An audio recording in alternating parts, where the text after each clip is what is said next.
जब पांडव 12 वर्ष का वनवास और 1 वर्ष का अज्ञातवास कर रहे थे, तो उनके 12 वर्ष का वनवास पूरा हो चुका था। जब 1 साल के अज्ञातवास में प्रवेश किया, टाइम वो जंगल में भटक रहे थे और विचार कर रहे थे कि हम कहाँ जाएं, कि किस रूप में जाएं, कैसे जाएं कि न पहचाने जाएं। तो इतने में कुछ सोचते सोचते कुछ जो है अर्जुन महाराज कुछ गुनगुनाने लगे और उनको फिर कुछ नाच याद आ गया और वो नृत्य करने लगे। उस समय नृत्य करते समय इंद्र भगवान की पत्नी उर्वशी का रूप धर के, उर्वशी एक अप्सरा थी जिसका रूप धर के आती हैं और फिर उनसे जो है दोस्ती करने की इजाज़त मांगती हैं। तो वो जो अपना नाम बताती हैं, तो धनुधर अर्जुन बोलते हैं कि हमारे पिताजी महाराज आपसे दोस्ती कर रखे थे, तो यहाँ पर जो है आप उस ध्येय से हमारी माता हुई, हम आपसे दोस्ती नहीं कर सकते।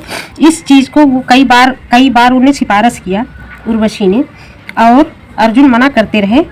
इसकी एक जो है एक संगत में कई बाप बेटे नहीं हो सकते।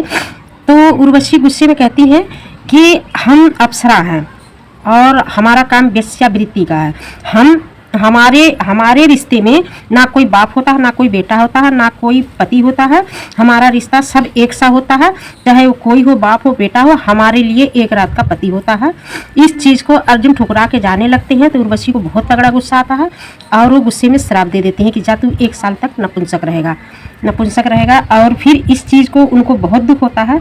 लेकिन आगे जब वो नपुंसक बनते हैं, एक हिजड़ा का रूप आ जाता है। फिर वो जो विराटनगर में जाते हैं, उत्तरा को वो नृत्य सिखाते हैं 1 साल तक और उनके अपनी छवि का भी पता चल जाता है कि भगवान ने ऐसा क्यों करवाया। और फिर 1 साल का अज्ञातवास भी अर्जुन का और पांडव का कट जाता है और फिर वो अपने रूप में आ जाते हैं।